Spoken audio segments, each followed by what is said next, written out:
핸드폰 화면이 환하게 켜졌습니다. 밤 11시 40분. 저는 그 문자를 3번 읽었습니다. 눈을 비비고 다시 한 번 더 읽었습니다. 아저씨, 나 오늘 그냥 사라질 것 같아. 심장이 멎는 것 같았습니다. 예린아, 안 돼. 코트도 제대로 걸치지 못한 채 문을 박차고 나왔습니다. 엘리베이터가 느린 것 같아 계단을 뛰어내려갔습니다. 52살 남자가 숨이 턱까지 차도록 달렸습니다. 도대체 어쩌다 이렇게 됐는지 지금부터 그날의 이야기를 해드릴게요. 서울 마포구에 사는 52살 김한기 씨의 이야기입니다. 한기는 새벽 5시면 일어났습니다. 가볍게 스트레칭을 하고 공원을 한 바퀴 뛰고 돌아와 커피를 내리는 것이 오랜 루틴이었습니다. 이혼 후 10수년을 혼자 살아오면서 스스로를 단단하게 유지하고 건강하게 잘 관리하며 살고 있었습니다. 그 덕에 한기는 자신의 나이보다 10년은 더 젊어 보였습니다. 봄비가 내리던 그날 아침도 다르지 않았습니다. 빗소리가 창문을 두드리고 커피 향이 부엌을 가득 채우던 그 순간 전화가 울렸습니다. 한기야, 범준이가 사고 났어. 지금 중환자실이야. 머그컵을 놓치지 않은 게 용했습니다. 손이 떨렸습니다. 이범준과는 23세 처음 만났습니다. 신림동 고시원 복도에서 마주쳐 같이 라면을 끓여 먹은 게 시작이었습니다.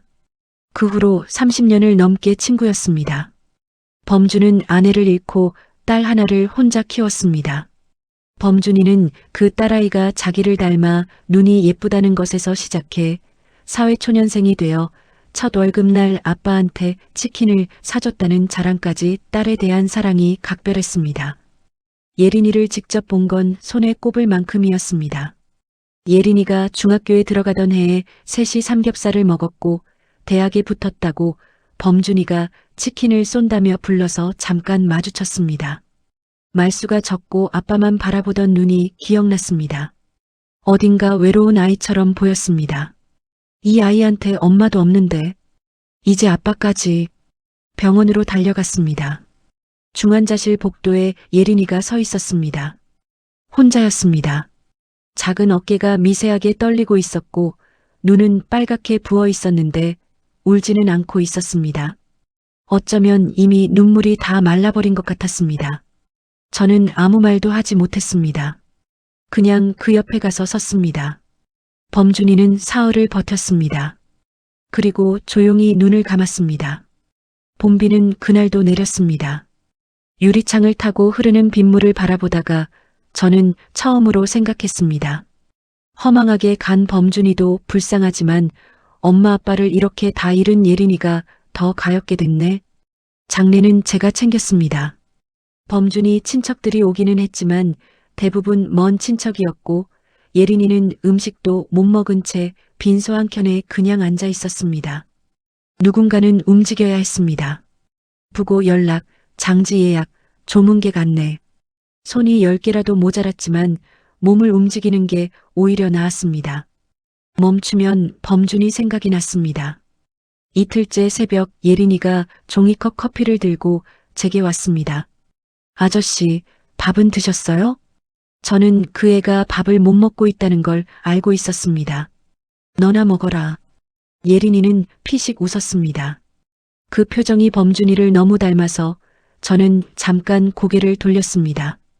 장례가 끝나고 일주일 뒤 범준이 방을 정리하는 날이었습니다. 예린이 혼자 하겠다고 했지만 제가 따라갔습니다. 오래된 옷들, 낡은 등산화, 서랍 속에 가득한 예린이 어릴 적 사진들. 아저씨, 이거. 예린이가 내민 건 낡은 야구 모자였습니다. 범준이가 늘 쓰고 다니던 것이었습니다. 제가 만날 때마다 그 모자 좀 버리라고 했던 것이었습니다. 아빠가 아저씨한테 드리고 싶어 했을 것 같아서요. 저는 그 모자를 한참 바라봤습니다.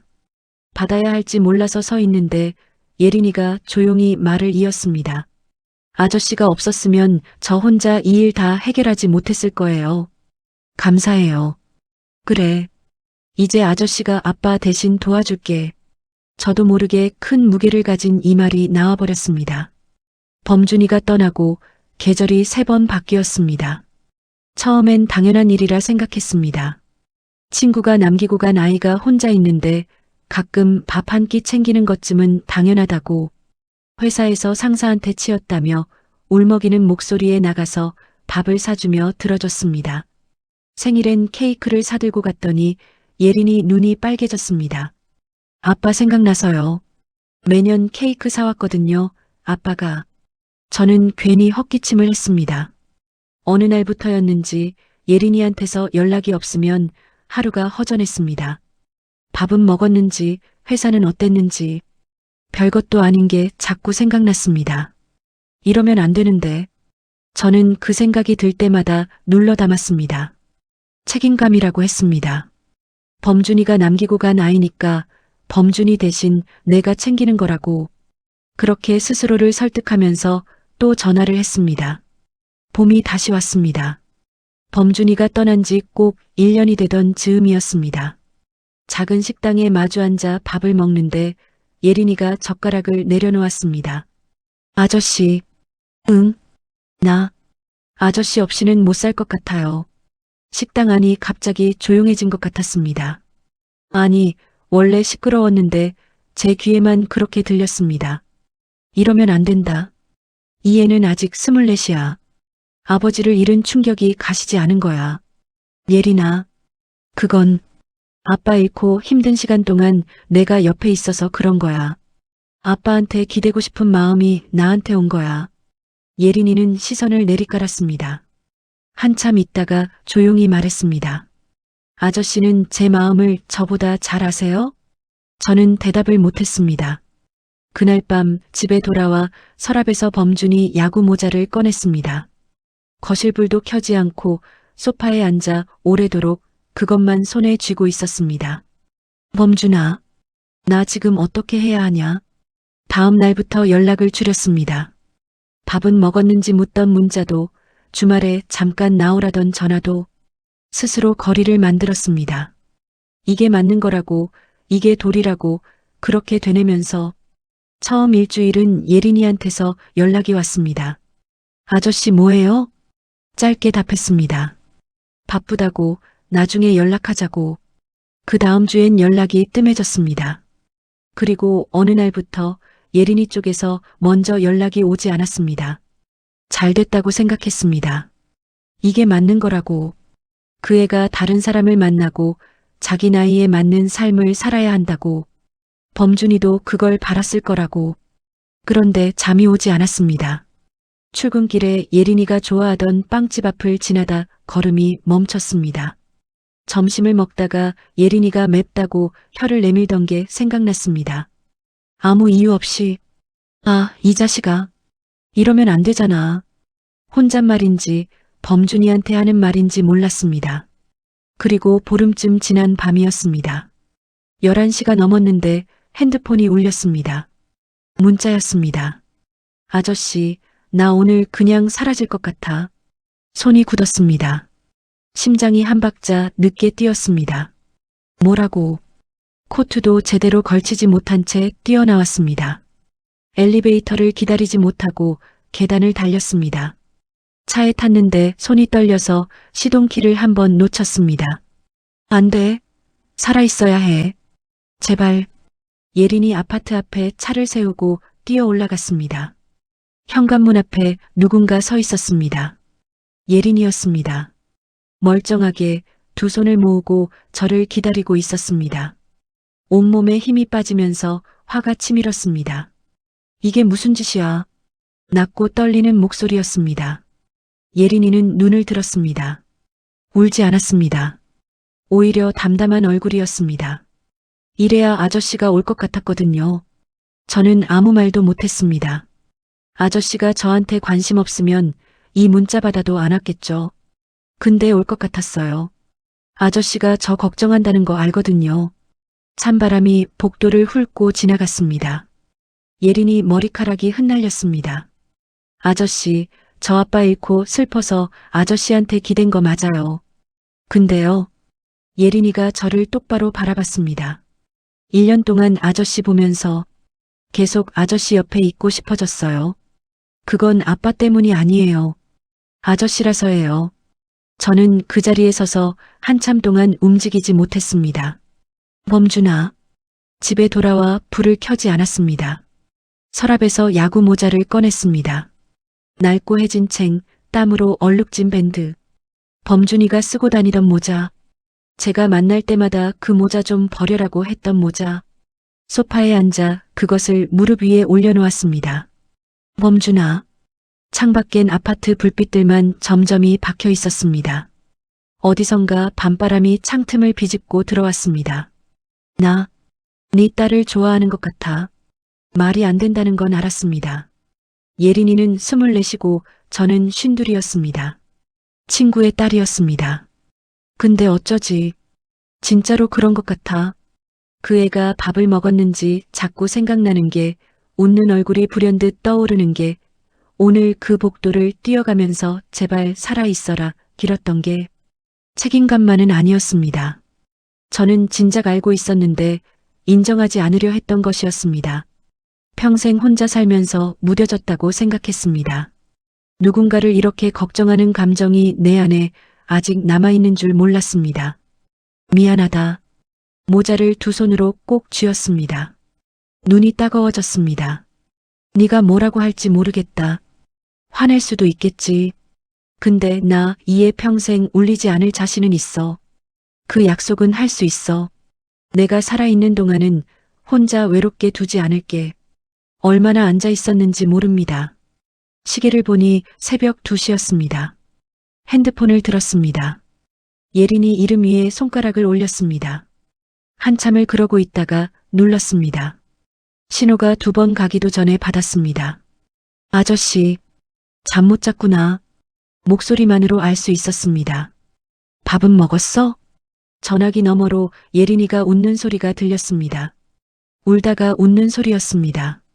저도 모르게 저도 웃고 있었습니다. 범준아, 지켜봐줘. 예린이 진짜 잘 지킬게. 저와 예린이가 결혼한 건 그로부터 1년 뒤였습니다.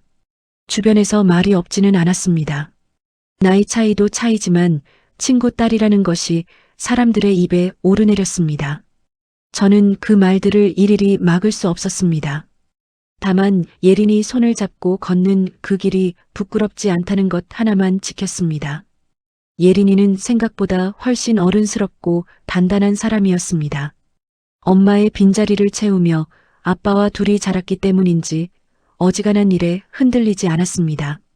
제가 과묵하게 있어도 먼저 손을 내밀었고 제가 힘든 날에는 아무 말 없이 그냥 옆에 있어줬습니다.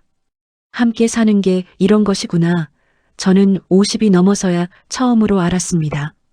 아이는 결혼한 다음 해에 태어났습니다. 사내 아이였습니다. 분만실에서 간호사가 아이를 안겨줬을 때 저는 숨이 멎는 줄 알았습니다. 범준이 얼굴이었습니다. 또렷한 눈매, 넓은 이마. 이 자식이 여기 이렇게 왔구나. 눈물이 나오는 걸 감추려고 천장을 봤습니다. 힘겨운 눈으로 예린이가 저를 올려다봤습니다. 아빠 닮았죠? 응. 똑같이 생겼어. 잘 됐다. 그게 다였습니다. 그 말 한마디에 긴 세월이 다 들어 있었습니다.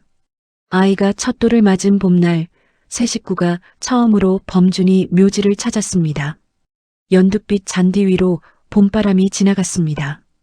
예린이가 꽃을 올려놓고 한참을 서 있었습니다. 저는 뒤에서 아이를 안고 기다렸습니다. 아빠, 나 잘 살고 있어. 걱정하지 마. 조용하고 짧은 인사였습니다. 그때 예린이가 품에서 무언가를 꺼냈습니다. 낡은 야구 모자였습니다. 살며시 아이 머리에 씌워줬습니다. 한참 크긴 했지만 삐딱하게 올라앉았습니다. 바람이 잠깐 멈췄습니다. 그 순간이었습니다. 어디선가 나비 한 마리가 날아와 모자, 챙 위에 사뿐히 내려앉았습니다. 작고 노란 나비였습니다. 날아갈 것 같으면서도 가지 않고 그 자리에 가만히 있었습니다. 예린이가 입을 가렸습니다. 눈이 빨개졌습니다. 저는 예린이 어깨를 감쌌습니다. 아이는 나비를 향해 작은 손을 뻗었습니다. 잡으려는 게 아니라 그냥 인사하듯이 범준아, 잘 보이지? 우리 잘 살고 있어. 나비는 조금 더 그 자리에 있다가 봄바람을 타고 조용히 날아갔습니다. 한기 씨처럼 말 한마디 없어도 결정적인 순간에 꼭 나타나주는 사람이 여러분 곁에도 있으신가요? 아니면 지금 이 순간 마음속 깊은 곳에서 조용히 떠오르는 얼굴이 있으신가요? 댓글에 그분의 안녕을 빌어주세요. 여러분의 따뜻한 한마디가 오늘도 혼자 버티고 있는 누군가에게 작은 빛이 됩니다. 황혼의 사랑 아픔 대신 짜릿한 복수 황로베사